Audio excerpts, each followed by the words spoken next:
kids don't remember the one-off big deal thing. They remember family traditions. So if your family serves at the homeless shelter every Thanksgiving morning from 8 to 11 while your turkey is in the oven, and you did that every year consistently, and you laughed and you went and you did all of that, that's the thing they're going to remember about Thanksgiving.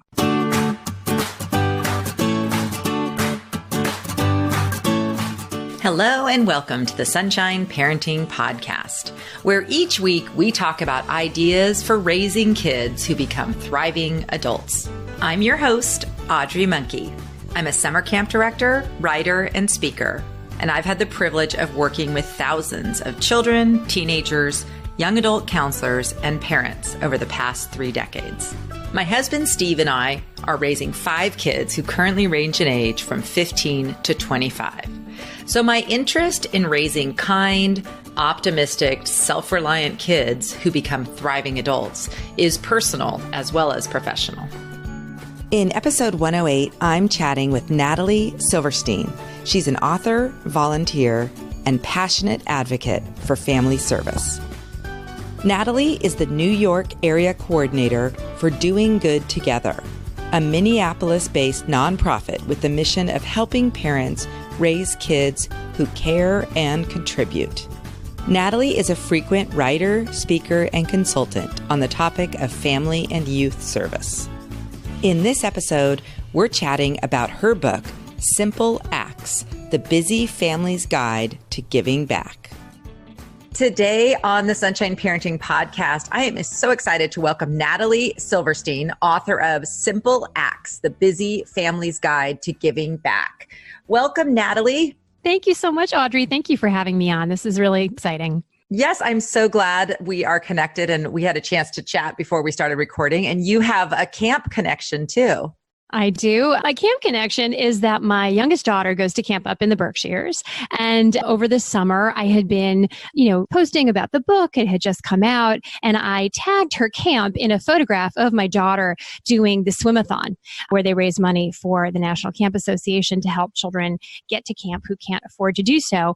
And I tagged camp and I got a phone call one day. I was worried that my daughter was hurt or ill, but she was fine. And they said that they had seen the tag and they thought the book was fabulous and it was really supporting their mission of giving back and teaching kindness and service and charity. And they had asked if they could purchase a bulk of the books to give away to all camp families at the holidays. So I was really touched by that. I also was really gratified that I had chosen a camp for my daughter that clearly held the same values and had a mission that was really in line with what our family's mission is, which is helping others and being kind.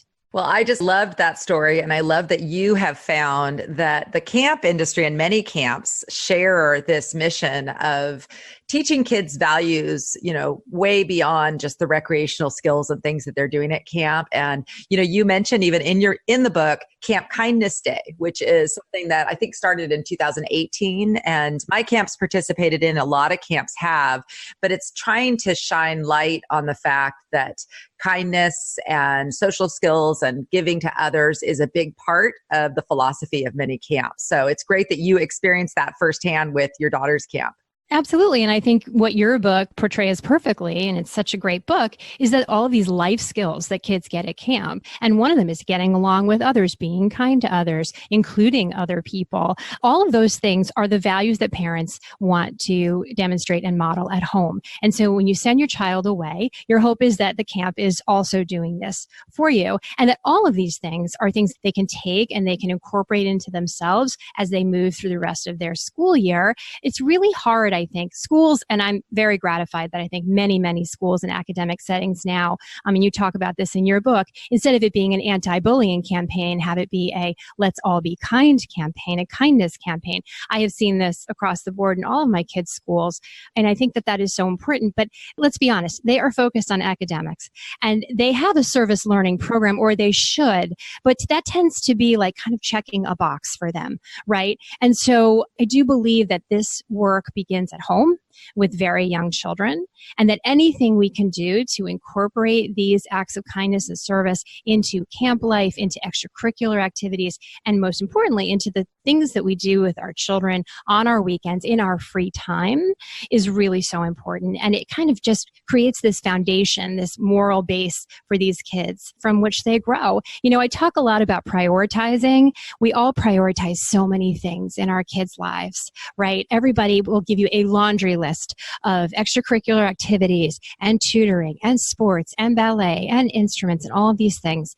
We don't necessarily prioritize taking time out to say no to some of those things with intention, and saying yes to service and acts of kindness and volunteering together. And I do think that that's important and special time, and it's living our values. It's demonstrating our values to our kids by showing them what we think is most important. Absolutely. And it's a partnership. I mean, it starts at home, and then you try to find, places like schools and religious organizations and camps that also support and reinforce those values that you're trying to teach your kids, because we can't do it alone.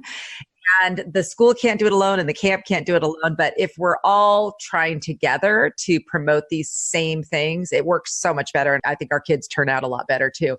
Natalie, tell a little bit about your background, because it's quite interesting what you do now and how you got interested in this topic of the importance of focusing on service and giving back. Sure. Well, my educational background is in healthcare administration. I have a master's in public health. So out of school, I worked in managed care companies, insurance companies, physician practices, hospitals. That was all really interesting work back in the early 2000s. After I started my family, I moved here to New York City. I met my husband, and we had, a couple young kids at home. I started to work from home a little bit, consulting. It just got really difficult, as it often does with 3 young children, to get out into the office, into the workplace. So I stayed home for a little bit. And during that time, when I had young kids, my children are now 18, 16, and almost 12, I was really frustrated by the lack of opportunities that I could find in our community to do service with my kids. I sort of instinctively knew, as I think all parents know, that doing service, acts of kindness, helping others, is a really wonderful way to grow empathy and compassion and open-mindedness in growing children and young children.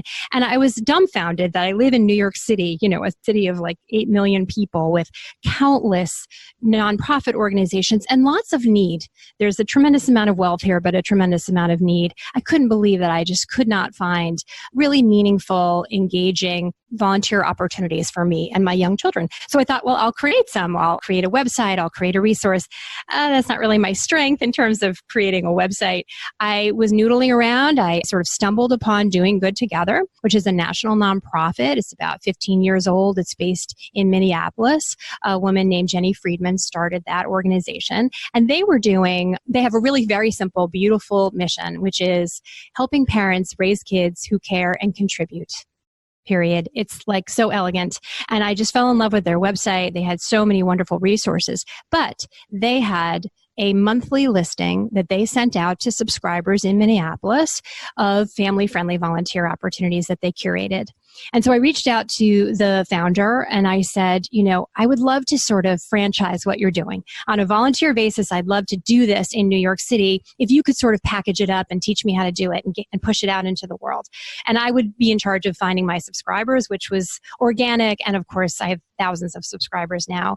Word of mouth was really powerful. And of course, Jenny wrote back almost immediately and said this had been her dream for a long time, which was it was one of those sort of magical moments where all the stars aligned. She really had hoped to take her concept and move it out to the rest of the country. So I was the first to do that. Now we have 8 or 9 communities all across the country, Boston, Seattle, Silicon Valley, Baltimore, where there are people like me curating this family-friendly listing, which is pushed out to subscribers all across the country. So that was my journey to this day. Of course, in the meantime, over the 7 years I've been doing that, I was asked to go and speak at schools and at temples and churches and Girl Scout troops because I kind of de facto became the family volunteering lady. Like I became the kindness gal, like, oh, I need a volunteer activity. My kid needs to get some hours, or my kid has a bar mitzvah coming, or where should I donate all of this extra stuff I've got? Or, I just became this Google of this information. And I thought, well, people obviously want this information and they would use it and they would do more of this work with their kids if they had a really fun, easy, accessible, practical guide. And so I came up with the idea for the book, and here we are. And it's really, I have to say, it's so accessible, the book. It's not very long. You have it's basically like essays kind of explaining the importance of it, and then lots of resources and so many ideas. And I have to say, so one of the things, I feel some guilt, I will say, because my kids are older now, and I do not feel like I wanted to do more volunteering. And with our 5 kids, I found it really challenging for those reasons that you said. Things were either like my oldest would be 10 and my youngest was an infant. That was awkward because you can't bring the infant. And then the other thing that I have found is we would do kind of one-off events, but I would be like, oh, that wasn't that helpful. Like we deliver food for one day or whatever. And that just was felt like we never really got into a routine that was sort of a regular kind of. And then part of it too is I think, as individuals, we all have different things that kind of bring us flow. And I think just like with regular work, our volunteering should also be something that's in our wheelhouse, it's a thing that, wow, I really like doing this. And so it's fun. So the things that I've volunteered on, parent education things at a shelter and stuff like that is not really stuff that I could bring my kids along. And then my kids have all had a different thing. Like my daughter, one of them in high school got super involved with some volunteer thing through a homeless shelter and just kind of have done their own things. But some of my kids have not really found that. But what I love about your book and why I really recommend it just for all families, but especially for people with younger kids trying to figure out how to navigate, what can I do? I mean, some of the stuff you recommend doesn't even require scheduling anything. Yes. And I think that really appeals to me. And I think back, and for example, I didn't consider it giving, but one of the things I did with my sons is on Veterans Day, we would make cookies for our next door neighbor, who's a good friend who helps us out a lot, and invite him over. And we got little flags and wrote him a thank you note. And I thought, oh my gosh. So I never considered that part of this, but I love about your book, it's both. It's resources for kind of more formal volunteering opportunities, but it's also just, when your kid's having a play date, making some cookies and walking them over to the retirement facility next door. So I love that part. So tell me, one of the things I loved on page 70, you talk about keeping some kindness supplies. And this was something that, of course, in my book, I talk about sticky notes and just pens. What are some of the other tools? You talk about it in terms of going on a trip, but I was thinking for a lot of busy families, just keeping in your car. Yes, absolutely. Well, and this gets back to the sort of, I don't have time. I can't possibly do it. I don't have 3 hours on a Sunday afternoon. Who does? That feels like a cop-out to me, right? We are all moving through our days interacting with other human beings. And you talk about this too. We're channeling each other in our books, teaching your child to make eye contact with the person behind the counter. And when you receive your change at the coffee shop, there's a little tip jar there that says college fund. I can promise you. And every coffee shop you go into, you hand those dimes to your child who puts them in the cup. The holding of the door, the making eye contact, the saying thank you to the postman or the UPS delivery man or the garbage collector. You talk about the sticky notes. I think that's a brilliant idea. Having paper and pencils and crayons on the dinner table. So instead of the children sitting there with their fork and their knife, pounding on the table, waiting for you to serve them dinner, like it's a restaurant, they can be creating cards for hospitalized children, which is literally a website, cards for hospitalized kids. Cards or letters for our active duty military or our veterans. I can give you, and they're listed in the book, thousands of places that will gladly take those for you any time of the year, but especially around holidays. You can collect your leftover Halloween candy and create a care package and send it to Operation Gratitude.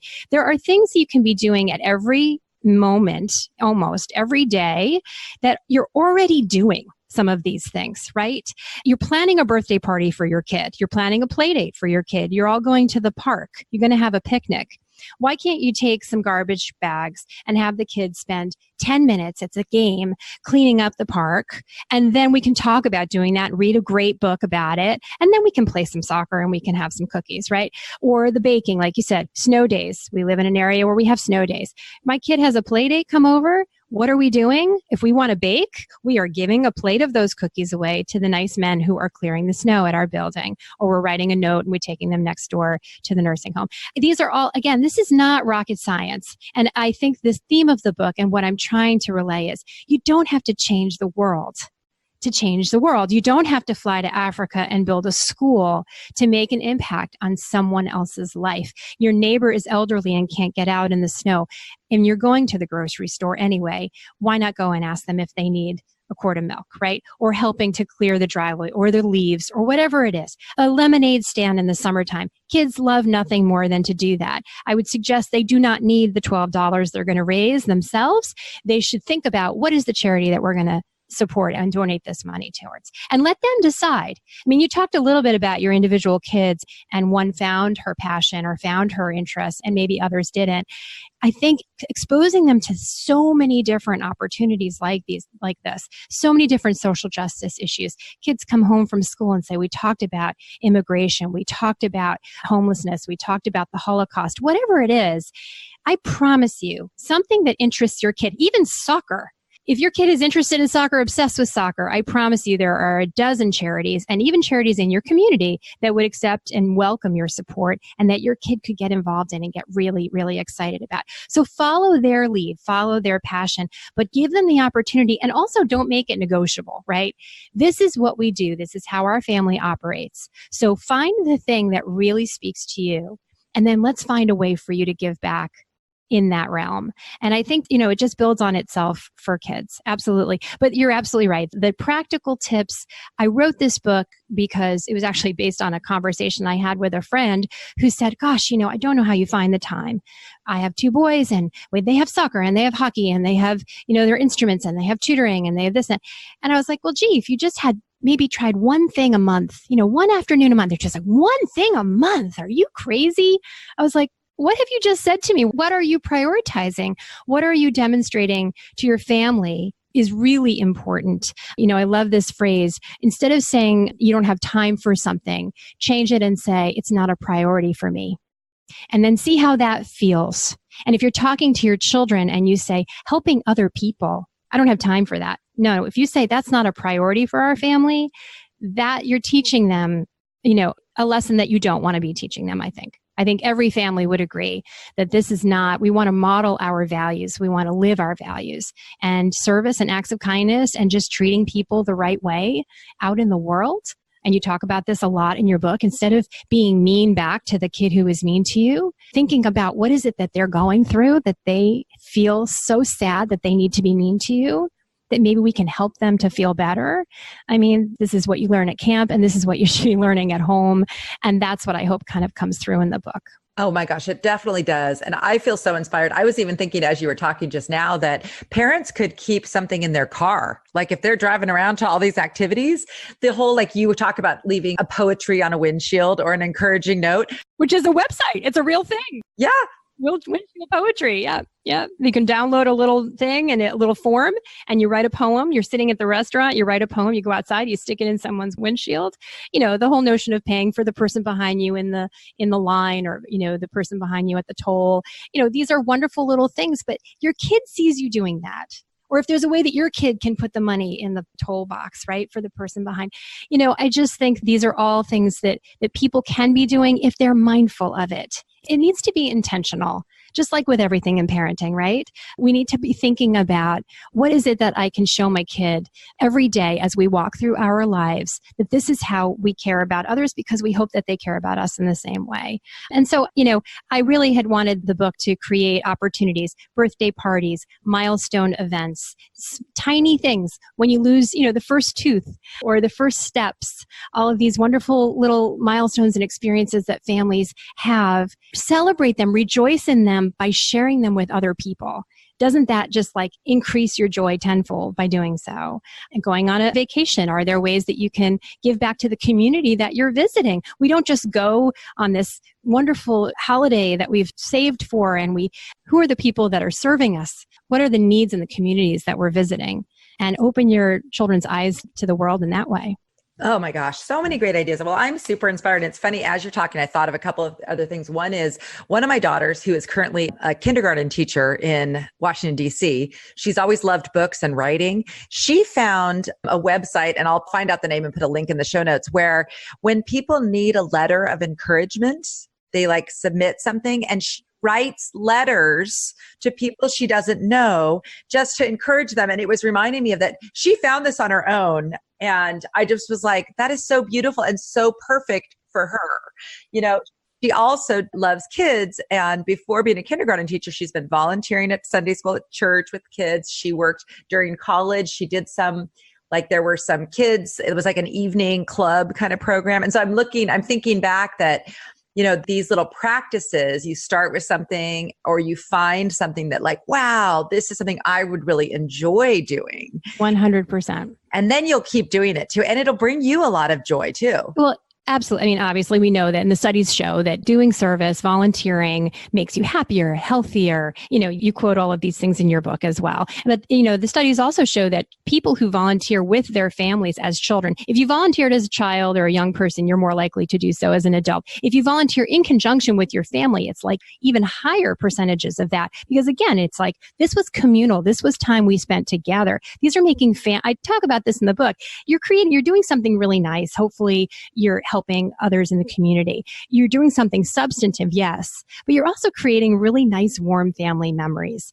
And I think that those are the things that people remember as adults. You know, I quote someone in the book that says, you know, kids don't remember a one-off big deal thing. They remember family traditions. So if your family serves at the homeless shelter every Thanksgiving morning from 8 to 11 while your turkey is in the oven, and you did that every year consistently, and you laughed and you went and you did all of that, that's the thing they're going to remember about Thanksgiving. Not the time you went to New York City to see the parade, right? Or, you know, every Christmas you sponsored a family and you would buy presents for other people. I mean, you know, holiday time is I think that's the one time of year that people really do say, oh my gosh, I can't with the presents and it's too much, me, give, you know, I want.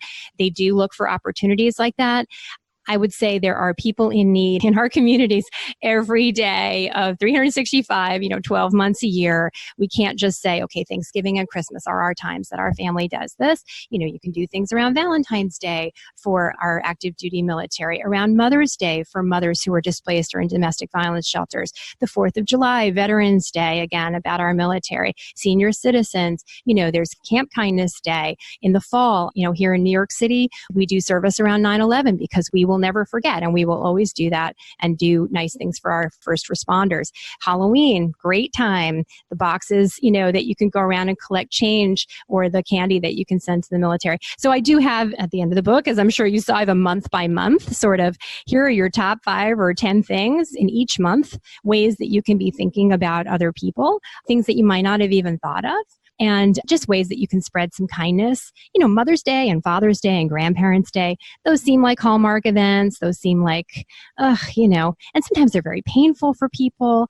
There's so many nice ways. There are caregivers in your life, the school administrator, there's like school administration day or something, just to write a note. I'm not talking about expensive gifts. This is not about money. I really tried to make the book about acts of kindness and service, really without dealing with, writing checks or anything like that. There are so many little things that kids can be doing. You just have to keep your mind open to it and your heart open to it. And if you see on social media that, today is whatever, a special day, what can we do to make somebody else's day brighter, and celebrate National Cookie Day by baking cookies, as you said, and delivering them to your neighbor. So that was the hope with the book.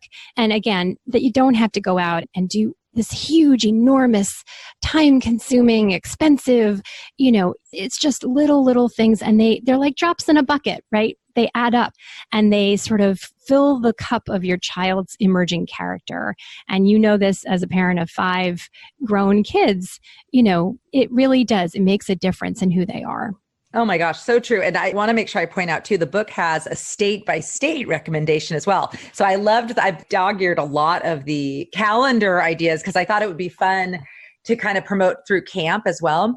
But I also have always thought, and I don't know if you agree, that it's kind of fun to do things on just like not a special day, like bring some flowers or a plant to the school office manager. Sure. Random acts of kindness. I mean, there's a whole foundation based on this, and it's a real movement. I love that it's becoming more of a thing. And I think it's a clear, direct response to sort of all of the negativity out there in the world, in our political world, in our media. I think that anything that we can do like that is really just keeping other people in mind. And again, you're going to the market anyway. Why don't you ask your neighbor if they need something, right? If you're going to the market and there's a big sale on dry goods and you know that the local food pantry, runs low in January, the food pantry is full in November and December. And imagine there are still hungry people in January and February and over the summer as well. When kids go away to camp and everyone goes on vacation, everyone thinks that there are no longer hungry people in our communities or homeless people. Of course, people suffer with the issues that they suffer with, every day. And so just keeping all of those things in mind and reminding your kids and saying, hey, gee, maybe what can we think about doing today when we hit the grocery store? Who might we be able to help out? And again, we're not talking about spending lots and lots of money. That's not what this is about. It's about mindfulness and keeping an open heart and an open mind and really just reminding your children to think outside of themselves, even very, very young children who have a hard time doing that sometimes. I have a question. This is not in the book, but just what are your thoughts on, people are so into posting like every little thing. What are your thoughts on like not posting about because to me, it seems like if we're trying to teach our kids just true kindness or random acts of kindness, you don't need to take a picture of the note you've left on the car. Do you know what I mean? So what are your thoughts on that and the connection? Because to me, it seems like if you're trying to show other people and say, hey, look at how kind we are. Right. On a good note, it might share an idea with other people. So perhaps like in your setting on your blog and the Doing Good Together, it's helpful because it gives people ideas. In general, what are your thoughts about sort of recording and getting sort of, credit for your kindness? Well, I think it should never, doing an act of kindness or doing, service or volunteering should never be about what I got in return, right? We all know that you get so much in return. You get almost more than the recipient, right? We know that. It makes you feel really great. And so I try and promote that to young people when I'm speaking to teenagers and stuff. Like this actually makes you feel good to do stuff for other people. We know this, the science behind it. At the same time, I don't think you want to record it or have it posted. And certainly young people shouldn't be doing that to be like kind of looking for a pat on the back. However, there is sort of a movement, and you even say it in your book, I think you quoted exactly, like kindness is cool. And if we can promote young people, instead of talking down or criticizing or making fun of on social media channels, which is what they do, if we can actually turn that narrative around such that we are, again, the put-ups as opposed to the put-downs, I think that can be very powerful. And in this next book proposal that I'm putting together in terms of teenagers, I really want to help them to think about ways that social media can promote the good, can spread the good. It's not just about this is what I went out and did today. Let me tell you about the organization that I helped and how you can help them too, and why what they do in this neighborhood or in this community is so important. Did you know that X number of children in New York City go to school hungry every day? And did you know that Feeding America has this program, or that this local organization has this program that provides food for these kids? So I went and volunteered for them today. Here's a picture of me doing the backpacks. But this is how you can get involved too, or this is why it's so important. I think there's the difference, right? And I follow a lot of these social media accounts that are literally just the positive report, positive stories about a young man who walks the woman home every day because he started doing it once and now he does it every day. Two people from very different communities, and they've created a bond. Those things make people feel better. But at the end of the day, I hope they're also modeling for young people that that's cool. He's getting attention for doing something good and kind and nice. I think that's what we all want to promote for sure. Oh, I really like that. So you can do the thing, but I think when you're promoting if you take a picture, you're sharing about it, how can they get involved? Or what about even inviting your friends to join you? So, hey, I'm going to go over to this park to pick up trash today. 100%. Right. Want to meet me there? So you could use a little twist on it. And then I just had another fun thought. So at camp, sometimes we try to do like kindness and giving things. And we've done a bunch of different things like crafts that kids can make to donate. Once I love to sew. So one year I taught the kids how to sew pillowcases with really fun fabrics, and we gave them to the local children's hospital because they had a collection thing. But one of the things at camp, picking up trash. So we do the adopt a highway, but kids can't go do that obviously because it's on a highway. But we have like the orange vests and the helmets and the little pinchers. Yes. So sometimes we'll let the kids sign up to do like cleanup in camp. And if you give kids like a vest and a helmet and pinchers, it makes it like so much more fun. It's an activity. Yeah. Plus it's like safer than using the pinchers, especially if you're in a public place. You have to be careful because there might be. No, of course they should be wearing gloves. Right. But I just was thinking about how that takes an activity like, oh, go pick up trash, and just elevates it to, oh my gosh. And you take a picture of everyone with their orange vests and everyone feels all cool and stuff. So I think there's also ways to just kind of add the fun factor into. Absolutely. And I talk about that in the Playdate chapter. Kids have Playdates every, I don't know about you, but my 3 kids, if I didn't have a Playdate set up, somebody was screaming, right? I had 3 Playdates going at all times where I'm driving people to Playdates. If I'm hosting a Playdate and these kids are already drawing or painting or making cookies or, whatever they're doing, that can absolutely have a service element or a kindness element built into it. And then even better, go for a walk in the community, and deliver those cookies to the local firehouse, and then you get a little tour, you get to meet the dog, you get to go down the pole, like whatever it is. These are all things that, this is all part of, making it social, making it fun, doing it with other people. Kids are inevitably going to find that it's more fun to do this with family and with others. You have 2 families, 3 families get together on a Sunday afternoon, go out for a picnic, bring a soccer ball, bring a picnic basket, do a little cleanup like you've just described, and then enjoy yourselves. Like it's just a win-win. It's not a drag. It's not, too much. It's not, oh my God. Like, we're all just so in our own heads a little bit.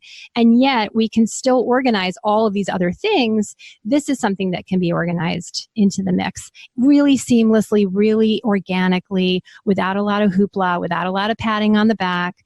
I do talk in the book, and I think you talk a little bit about it as well, starting with a children's book for very young kids to kind of center us on what we're doing here, why we're talking about this, opening it up for questions, letting them think about the topic, the social justice issue, if you will, that we're dealing with, doing the activity, and then having like a little rehash. I think it's super important for families to talk on the ride home. Like, what did we really like about that? What did we not like about that? Was that boring? What else could we do? And how might we, because we're not going to give up, right? We're never going to say, oh, we're never doing that again. What could we do differently? How could we help this person or this organization or this community in a different way? Can anybody think of some nice ideas? And that's how you get some investment and some buy-in from the kids. And again, gives them the opportunity to be like a little creative. I think the kids are, a lot more creative in this realm than we give them credit for. It's just the parents need to open that conversation and kind of keep it going. You have to keep it going. Yeah. Well, I'm so inspired after reading your book, just even personally, like just some things that I want to start doing differently, just always having these things accessible, because I'm the kind of person, I think of ideas a lot. I'm like, oh, I should write this note to this person or invite my neighbor over for coffee or whatever it is. And then, my day goes on. I'm like, oh, I didn't do that. So I think that some of it is just getting the supplies together. If it's just a note to write. And it's a little bit of preparation in advance for a ton of, great, good outcome later. Absolutely. Well, Natalie, this has been just so great. I love your book. I hope many families pick it up and just get inspired, and just for little things that they can do, because like you said, it's just so important. We need to counter the negative and sort of the modeling that some of our kids are seeing. It's just, and like cyberbullying is at an all-time high and all this stuff. So gosh, if we can just get our kids to flip this and be more focused on what good that they can do and these little things that they can do to just like switch the direction here and make us a little kinder world. Amen. And your book, similarly, I mean, the concepts that you're talking about, this is not, you have not reinvented the wheel here, but you're talking about basic human kindness, how to be a friend. If you want a friend, you have to be a friend, and you have to know how to be a friend, and being kind to others and taking care of your own belongings. All of these things, these life skills that we learn when we're out there at camp or at school or at our extracurricular activity, or how we're behaving in someone else's home on a play date. These are all tiny, as I said, drops in the bucket unit of a child's developing character. I think the most important piece, and you talk about it as well as I do, if you're not modeling this behavior, if you are, screaming and yelling at the person behind the counter or the other driver in the car, the way that you show your child how you hold the door, how you greet the doorman, how you greet the postal worker by name, using a person's name is really powerful. And I think that, showing your kids that this is how we do it in our house. It sticks, but it has to be repetitive because that's the way things are with kids. Empathy is a muscle like anything else, and it has to be exercised. And I think service and acts of kindness is the way you do it. Absolutely. I agree. Well, thanks so much for being on, Natalie. This has been terrific. Audrey, thank you so much. Your book is terrific too. Thank you very much. I really appreciated talking to you today. Thank you so much for joining me for this episode of the Sunshine Parenting Podcast. For a summary of Natalie's and my conversation, including links to the resources that we mentioned, go to sunshine-parenting.com and search for episode 108. If you'd like to receive a reminder when new episodes are released and other resources that I share in my weekly emails, text the word HAPPY to 345-345 to subscribe. I love hearing from listeners. For questions, comments, or feedback, you can write me directly at audrey@sunshine-parenting.com. I'm grateful to be on this journey with you, raising a generation of kids who become thriving adults. This podcast is a proud member of Parents on Demand, a network of high-quality shows for families just like yours. Download our free network app on Apple and Android and listen to your favorite episodes on the go.